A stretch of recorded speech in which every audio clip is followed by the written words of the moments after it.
Okay, well, thank you so much everyone for having me here to present for you today. So today I'm presenting some findings of a systematic review that I conducted with several of my colleagues at the Kids Cancer Centre at the Sydney Kids Hospital, looking at the facilitators of shared decision making in paediatric oncology specifically. So as we know, in the past decade or so, there's been this gradual progression from a paternalistic decision-making approach to this shared decision-making, patient-centred approach. And this decision-making approach is where we've got the collaboration between the patient and the healthcare professional in making that final decision, and it takes into consideration the best available medical and clinical evidence, as well as the patient's values and preferences. And what we know, therefore, is that shared decision-making tends to play the largest role where there is no right or wrong decision. So there might be risks and benefits associated with the treatment options that are presented to the patients. From the research so far, we know that engaging in shared decision-making can improve patients' knowledge and risk perceptions. It can also is associated with that improved communication between the patient and the healthcare professionals, and can improve decision satisfaction, and that remains long-term. We're also seeing that engaging in shared decision-making reduces decisional conflict, as well as decisional regret and anxiety as well. So when we look to paediatric oncology, this is where it becomes slightly more complex. We're now seeing this triadic interaction with the inclusion of the child. So I guess, we've got the preferences of shared decision-making, and we've got all of these kind of benefits of engaging in shared decision-making, but there are many barriers that occur and may prevent it from occurring actually in clinical practice. So when we look at the oncology side, there are high stakes involved, as many of you would know. So due to the treatment and the disease, decisions are oftentimes sensitive. Parents and families are required to make decisions in a short period of time, and families often experience an information overload. They're overwhelmed with the information and the medical jargon that's presented to them. But then when we look to paediatric oncology, there's further difficulties, and this is where the inclusion of the child comes in.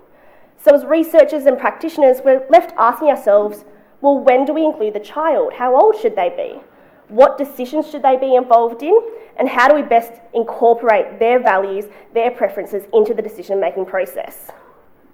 In many cases, it may not be appropriate to include the child, and this is where proxy decisions come in, where parents are responsible for making decisions on behalf of their child. And the research so far is suggesting to us that proxy decision-making parents, they feel quite a sense of burden and can experience significant distress.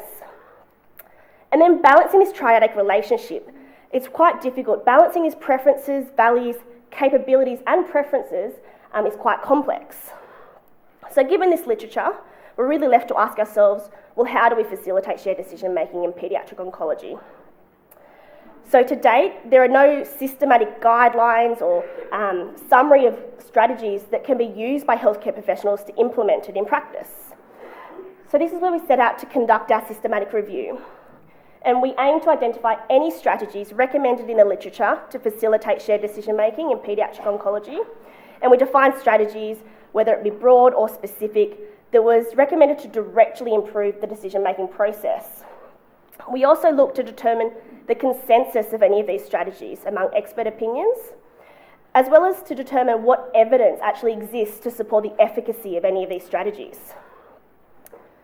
So in conducting our systematic review, we followed the PRISMA guidelines, and we searched several databases over the past 25 years, and we did limit to that purely due to the recency of shared decision-making in the literature. We addressed any article that looked at a strategy or recommended any sort of strategy that was aimed to facilitate shared decision-making in paediatric oncology, whether it would be targeted at the parent, the child, or the healthcare professional. Of the included articles, we then assessed quality with the mixed methods appraisal tool, and then from the identified strategies, we categorised them through a higher order thematic analysis. So we obtained over 700 abstracts and culled down to 22 eligible articles. Of these articles, we had a range of types, but the majority were cross-sectional or descriptive of those. We also had a range of quality as based on the mixed methods appraisal tool, and what was really good to see was that studies included a mixture of perspectives of shared decision-making from children, even as young as 5 years old, up until survivors up to 30 years of age, as well as healthcare professionals and parents and caregivers. So as I mentioned, we then categorised our strategies based on a higher order thematic analysis. And the categories we came up with were information related. So those strategies that really focused on the modality, the type and the amount of information provided. Communication strategies, so the way in which parents, patients and healthcare professionals communicated. And decision process related. So those strategies that focused more on the support of the decision process. In meeting our aim 2, looking at the consensus, we also graded our recommendations through NHMRC grades. So grade A were those strategies with high evidence based on consistent findings in randomised control trials. Grade B, strategies with a moderate evidence based on some consistency. And grades C and D, some and weak support based on more expert opinion. So in regards to those, we differentiated those with grade C as having more than one paper recommend that strategy. So in regards to aim 1, so what strategies have been recommended, we're really focusing on either grade C or D. And just being mindful of time, I'm just going to focus on those more commonly recommended grade C strategies here. So information strategies. Providing more information was commonly recommended, but information needs to be provided in a more understandable way with limited jargon, and this may involve supplementing medical documents with more patient-friendly documents such as visual aids or booklets. Healthcare professionals should be aware that information preferences can change over time. So families may want more information at diagnosis, but as that extends over, they may not feel that need anymore. We should also check for information comprehension. So how much information do the patients and families actually need, and how much do they understand? And this needs to be checked once again across multiple time points and before any decision is to be made. And this can be done through things such as screening tools or checklists. Communication strategies. So a common recommended strategy was the encouragement of question asking.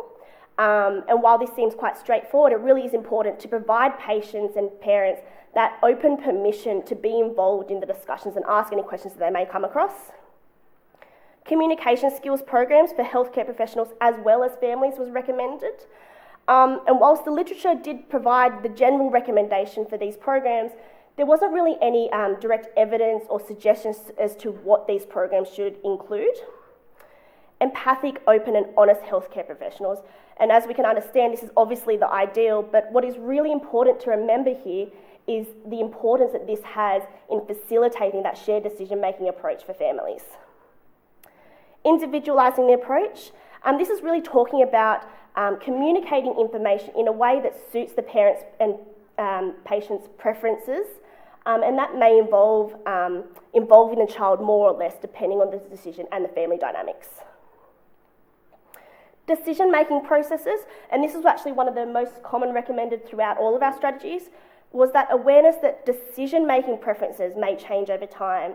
And this is similar to information preferences, but it's more about what role do the parents want, what role does the child want, and as well as the healthcare professional, what role should they have in the process. Checking that throughout multiple time points and before any decision made is really important, but then also attempting where possible to meet those preferences. The encouragement to participate in decision making was another common recommendation here. And whilst obviously that's the ideal in the situation, as we know in oncology, this may not always be possible. And this is where decisions such as micro decisions come in. So patients and parents should really be encouraged to participate in those smaller decisions that are more about the way in which the care and treatment is actually delivered. Decision aids were also recommended as a strategy, and as we know in adult oncology, there has been some efficacy shown in these. So in regards to the actual efficacy of strategy, so our aim 3, of the 22 articles that we looked at, only 2 actually looked at interventions to look at the efficacy of shared decision making in paediatric oncology, and both of these we actually graded with NHMRC grade B. Both of the interventions looked at end-of-life palliative care decisions from the perspective of the parent, and they aim to improve communication as the pathway to improve shared decision-making. So our first intervention looked at what it meant to be a good parent, and this information was then passed to the clinician, and they found that providing this information to healthcare professionals improve that interaction, the communication between families, as well as improve parents' decision satisfaction long term. The second intervention was a decision-making tool for parents. And this was found to, obviously, as we would assume, improve the understanding of treatment options, as well as improve that communication and that ability to ask questions with their healthcare professional. So in summary, there are many strategies that have been recommended, but the issue is that few have been systematically evaluated. The strategies that we identified, we were able to categorise through the higher order thematic analysis as being related to information needs, communication and decision processes.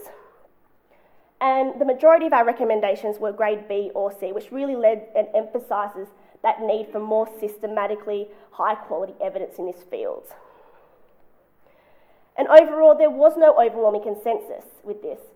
So whilst there was many strategies recommended, there was no direct strategy of which should be done, when and how to best do it.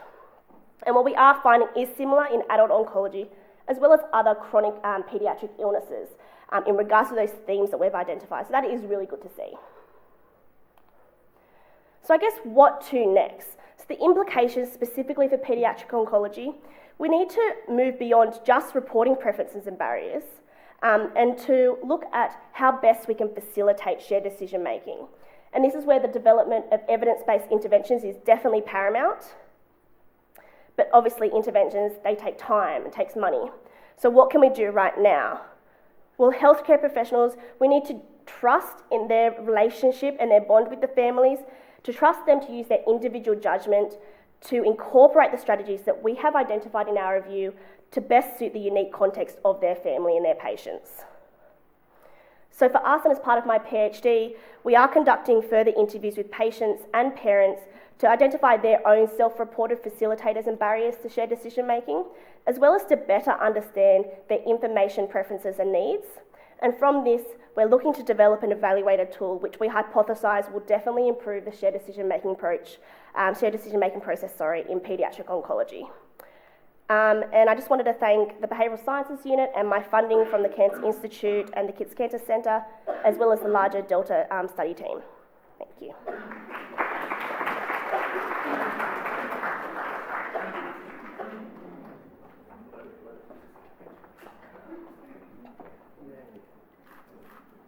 Oh, sweet. Does anybody have any questions for Eden before we move on to the next?